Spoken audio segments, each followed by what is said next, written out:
Hello, my lovelies. Today we will read the third installment in her first disowned child of the gods, called Percy's Found Family Odyssey, written by Striker Sky. Chapter 1. Percy Jackson, the first disowned child of Poseidon. I think that's what camp is calling me. I was already an outcast, but ever since news had gotten around about my disownment, I stood out as that outcast rather than the kid who retrieved Zeus' lightning bolt. Castor and Pollux never minded. They were always there, offering a hug when I needed it, or a pep talk about how no one's words truly matter. Still, it hurt when Annabeth consistently looked the other way, even after we had just embarked on a quest together and shared in the glory. I guess nobody wanted the kind of glory I brought. As my birthday approached, the looming realization set in. No blue cake, no presents, no I love yous from Mom. Dionysius, my dad, entered the cabin. Surprisingly, he started showing an interest in us without any need for us to beg for his attention. A refreshing change. He allowed me to hold onto his hand or embrace him without pushing me away. Castor and Pollux were genuinely surprised by the first time I ran up and hugged Dad. Though they didn't join me, I suppose they considered themselves too old for such displays of affection. Yet they continued to tease and joke with him. Dionysius, in his own way, often put them to work in retaliation. Dad, Castor and Pollux announced. Hey, he waved, sipping his second favorite drink.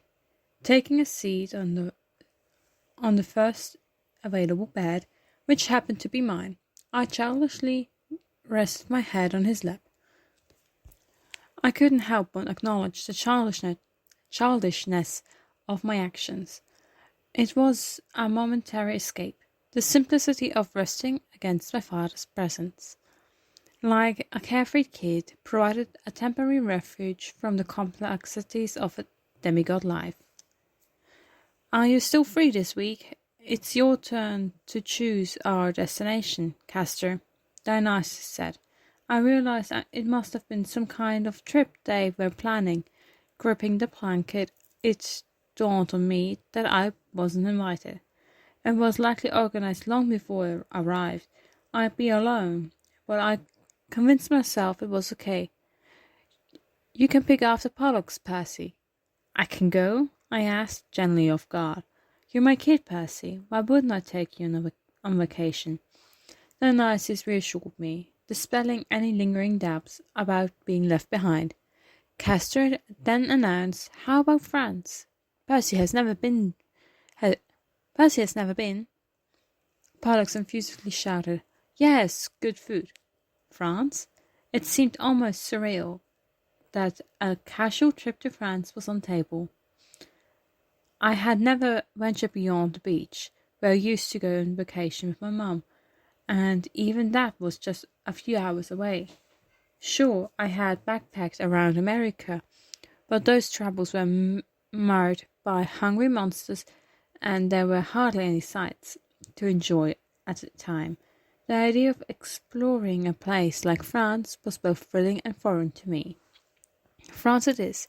Be packed up and ready to leave tomorrow, was all he said before making sure to lift my head and place it back on the bed before leaving. Castor was grinning as he went to get stuff, and Pollux, of course, was happily bouncing around. You'll love France, Percy.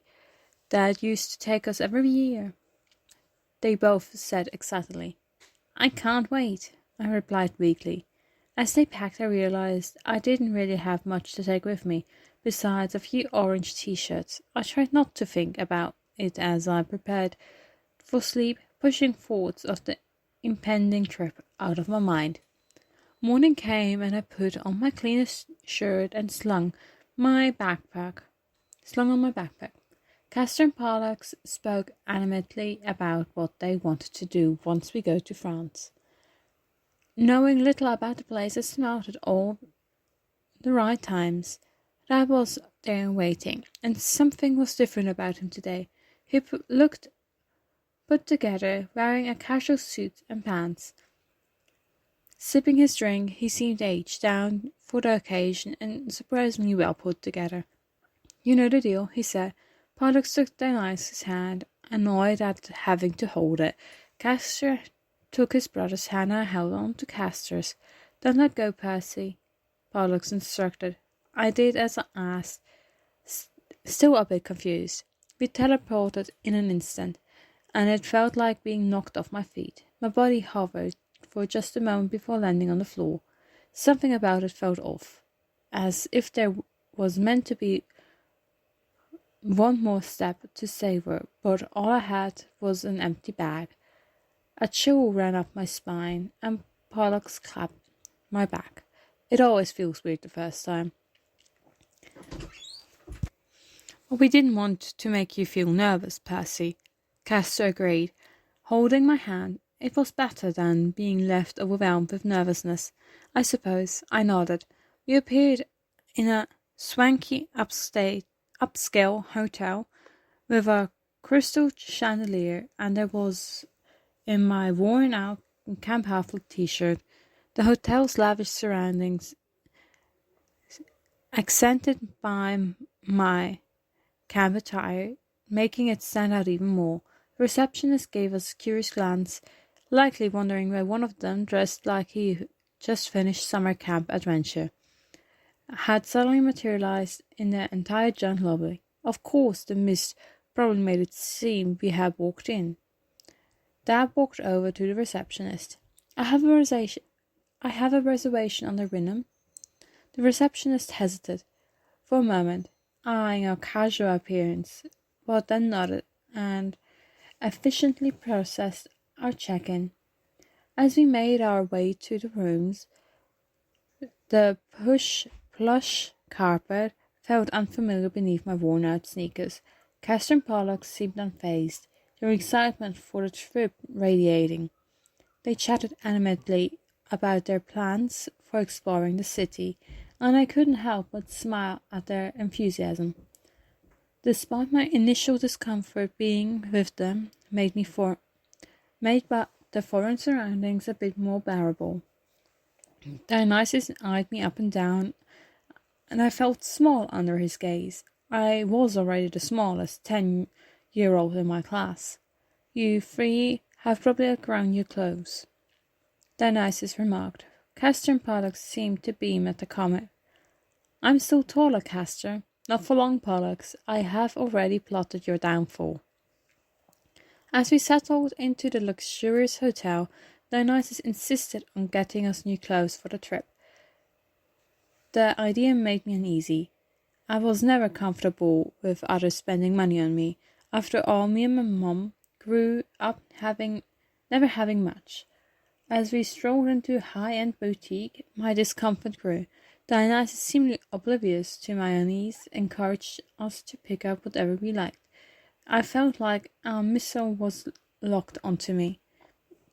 I fidgeted with the fabric on her shirt, avoiding eye contact with anyone. "I don't really need new clothes. I was fine with what I have," I mumbled, my words barely audible. Castor grinned, ruffling my hair. "Come on, Percy, it's a special occasion.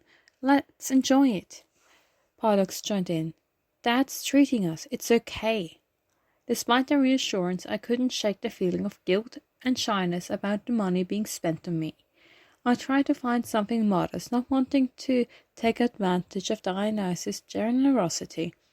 Castor and Pollux tossed their chosen clothing into a basket that was casually rolled around, paying little attention to the pieces before throwing them in.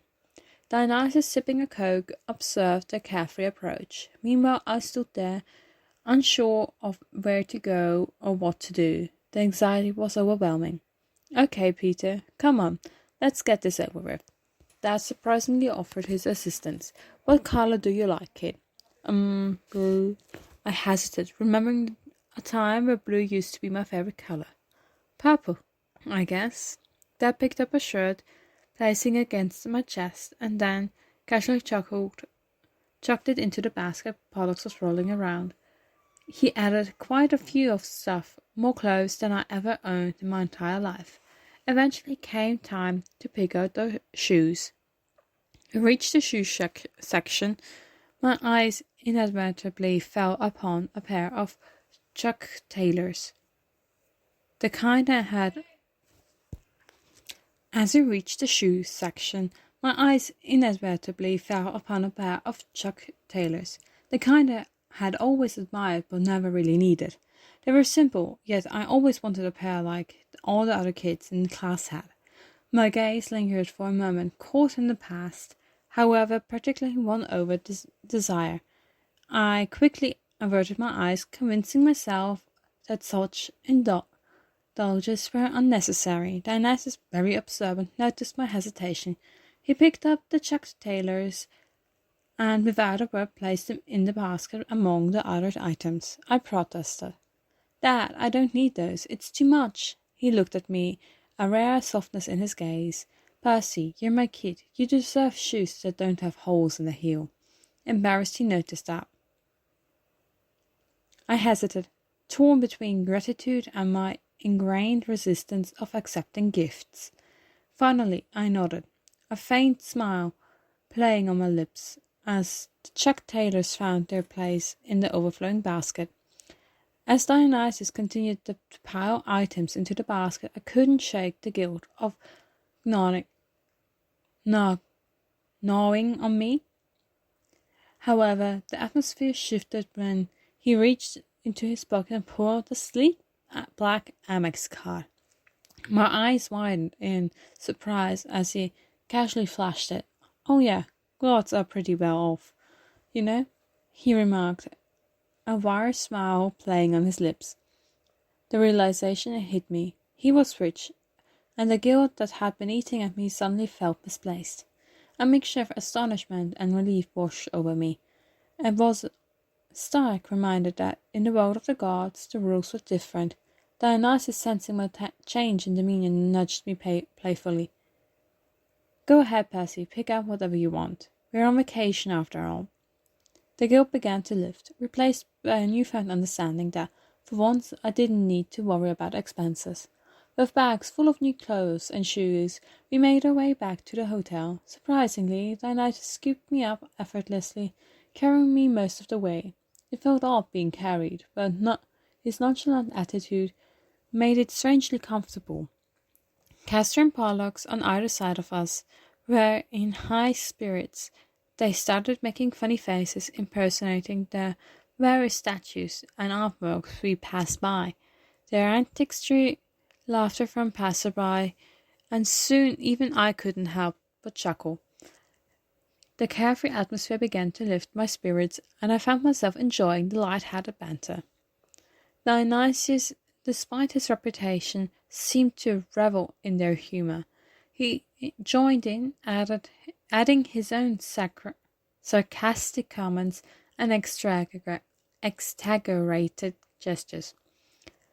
It was an unexpected moment of bonding, the kind I rarely experienced with anyone.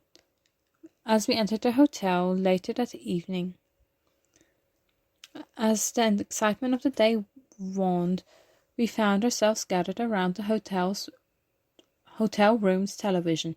Castor, Pollux, and I nestled comfortably on the bed, the events of the day catching up on us. The TV emitted a soft glow, casting a warm ambience across the room. As we succumbed to the fatigue, one by one, Castor and Pollux drifted off into a peaceful slumber. Dionysus, with unexpected tenderness, grabbed a blanket and gently covered each of us. Despite his typical aloof demeanor, the small act of care didn't go unnoticed. Like that, we chimed in unison, and I began to wonder what else we would do on this vacation. So this was chapter 1. I hope I will see you for the next chapter next week. Bye bye.